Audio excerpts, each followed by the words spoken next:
Assalamualaikum warahmatullahi wabarakatuh. Bismillahirrahmanirrahim. Alhamdulillahirrabbilalamin. Anak-anakku sekalian, kelas 12 SMK Negeri 1 Jember.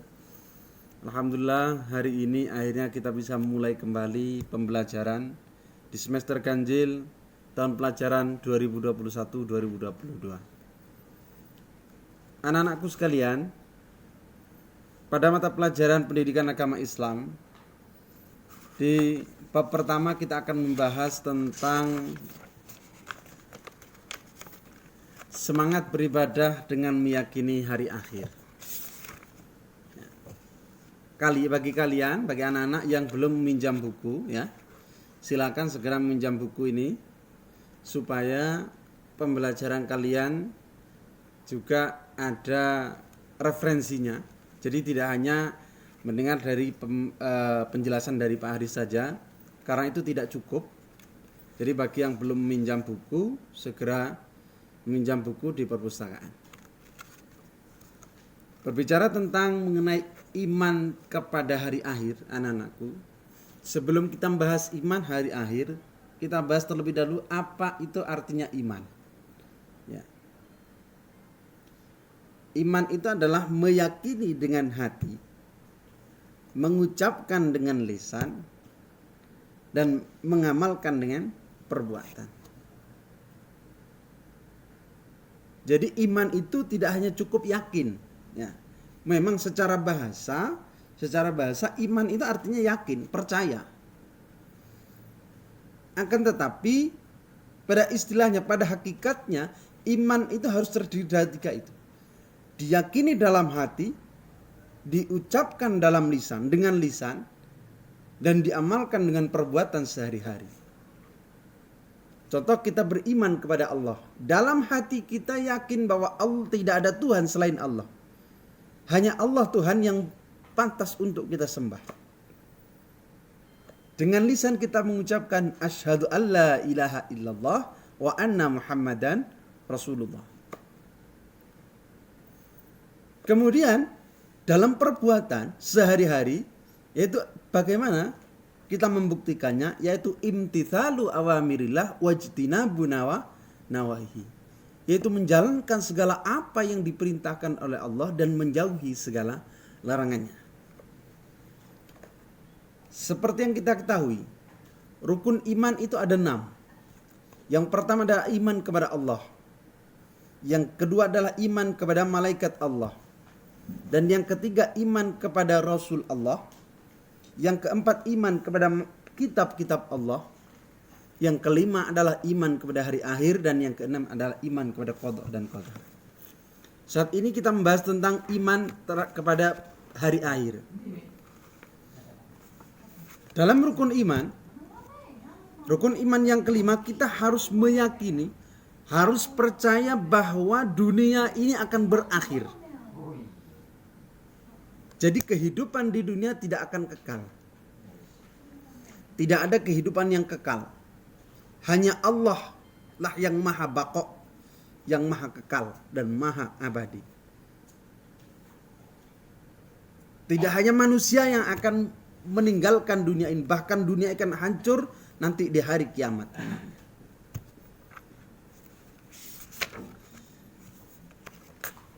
Di dalam Al-Quran, hari akhir itu dibagi menjadi 2. Hari kiamat itu dibagi menjadi 2. Ada kiamat sughra, ada kiamat kubro. Apa itu kiamat sughra? Kiamat sughra adalah peristiwa datangnya kematian bagi semua makhluk, termasuk manusia. Jadi kita sebagai manusia, ya, ini kita tidak akan kekal hidup di dunia ini. Tidak akan lama. Bahkan ada istilah Jawa itu, kita hidup di dunia itu sekedar mampir ngombe. Ya, mampir untuk minum. Hanya orang mampir ke rumah orang, minum, ya setelah itu ya pulang lagi. Seperti itu. Di dalam Al-Quran, surat Al-Imran ayat 185 disebutkan, kullu nafsin dha'iqatul maut. Tiap-tiap yang berjiwa akan merasakan mati. Nah, Setiap orang yang bernyawa, makhluk yang bernyawa akan mati. Siapapun itu. Bahkan malaikat yang disebutkan dalam Al-Quran, malaikat itu adalah satu-satunya makhluk yang paling taat kepada Allah. Itu akan mati. Bahkan malaikat pencabut nyawa pun, pencabut nyawa makhluk Allah yang lain, pencabut nyawa manusia, itu juga nanti akan mati.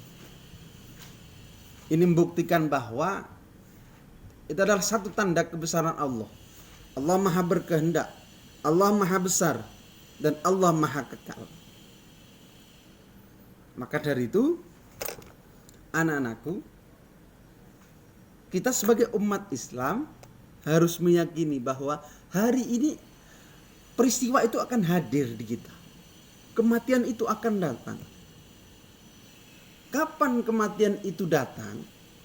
Tidak ada yang tahu. Tidak ada yang tahu kapan kematian kita akan datang. Apakah nanti ketika kita sudah tua? Bisa saja. Ketika kita masih muda, kita mati kalau sudah ditentukan oleh Allah, ya.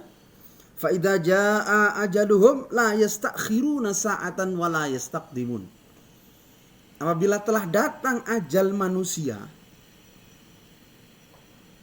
la yastakhiruna sa'atan wa la yastaqdimun. Maka waktu itu tidak bisa diundur 1 detik pun atau dimajukan 1 detik pun. Tidak bisa. Satu contoh, kita ditakdirkan mati di hari ini, di jam, misalnya nanti di jam 12 siang, lewat 20 menit, lewat 40 detik, maka di detik itu pun kita akan meninggal dunia. Bagaimanapun prosesnya, bagaimanapun perantara kita akan meninggal. Sakit ataupun tidak, kalau sudah ajalnya tiba, ya disitulah. Maka dari itu, anak-anakku, sebelum kematian datang ini,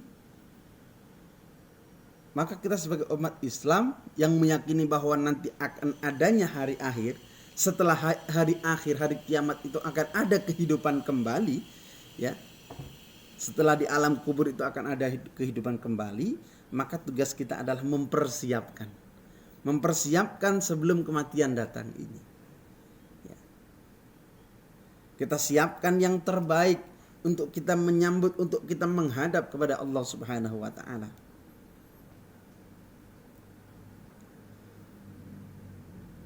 Di dalam ada satu pendapat bahwa i'mal lid dunya ka'annaka ta'isu abadan wa'mal li akhiratika ka'annaka tamutu qada.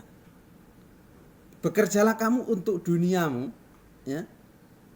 Kita boleh bekerja untuk dunia kita karena memang kita hidup di dunia. Bekerjalah kamu untuk duniamu seakan-akan kamu hidup selamanya. Namanya orang hidup panjang, hidup selamanya, ya bekal itu kan banyak pasti. Lah kita harus semangat bekerja. Tapi tidak usah terburu-buru. Wa'mal li akhiratika ka'annaka tamutu ghadan. Dan bekerjalah kamu untuk akhiratmu seakan-akan besok, ya. Besok ini kamu akan mati. Kalau kita tahu besok ini kita akan mati, apa yang akan kita lakukan? Pasti beramal soleh, melaksanakan ibadah yang sungguh-sungguh kepada Allah, berperilaku baik terhadap orang lain, ya. Tidak sombong, tidak pelit dan lain sebagainya.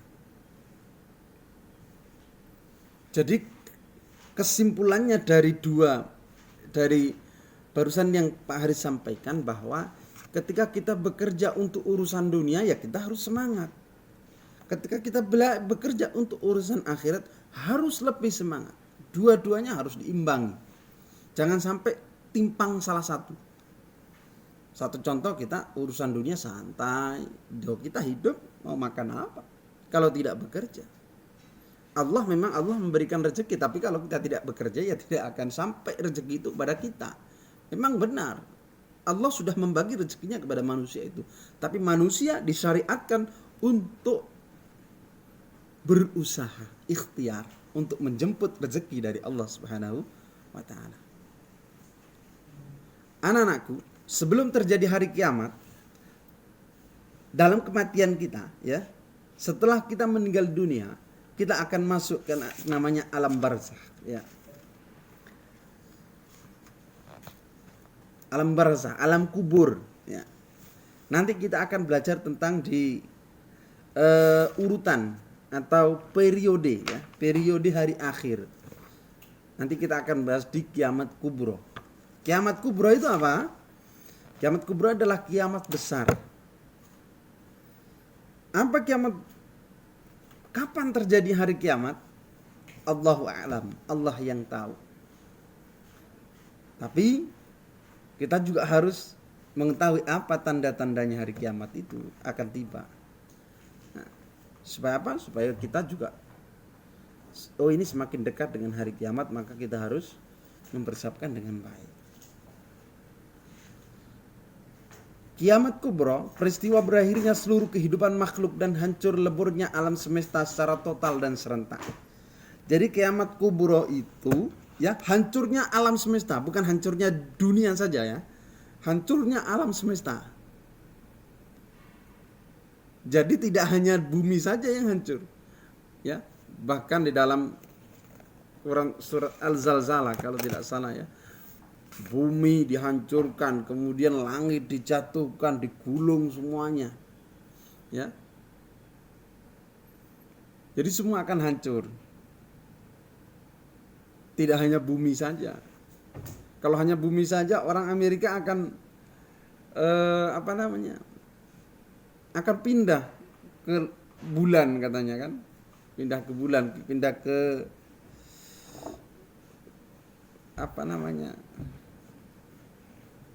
planet lain gitu. Tapi ini semua alam semesta yang akan hancur. Nanti kita akan bahas lebih detail di pertemuan berikutnya. Pada saat ini kita cukup membahas tentang kiamat sughra, yaitu kiamat kecil adalah kematian manusia. Nah, itu yang bisa dikatakan kiamat kecil adalah kematian manusia. Itu adalah satu contoh bahwa menunjukkan bahwa kita hidup dunia ini tidak akan kekal. Jadi ketika ada orang mati, ya itu jadi ibroh bagi kita, pelajaran bagi kita yang masih hidup ini, yang masih diberikan kehidupan. Oh, kita akan nyusul. Kita ini pasti akan nyusul seperti dia, seperti itu. Jadi cukup itu saja anak-anakku sekalian. Untuk sementara, sedikit semoga bermanfaat. Apa yang Pak Haris sampaikan tolong diresapi dengan baik, dipelajari dengan baik. Kalau bisa ditulis di buku catatan yang tidak ada. Ada beberapa hal tadi seperti hadis, seperti ayat Al-Quran yang Pak Haris sampaikan yang tidak ada di buku, itu tolong dicatat, ya, catat dengan baik. Bagi yang belum pinjam buku, silakan pinjam dari Pak Haris. Kurang lebihnya mohon maaf. Saya Heri. Assalamualaikum warahmatullahi wabarakatuh.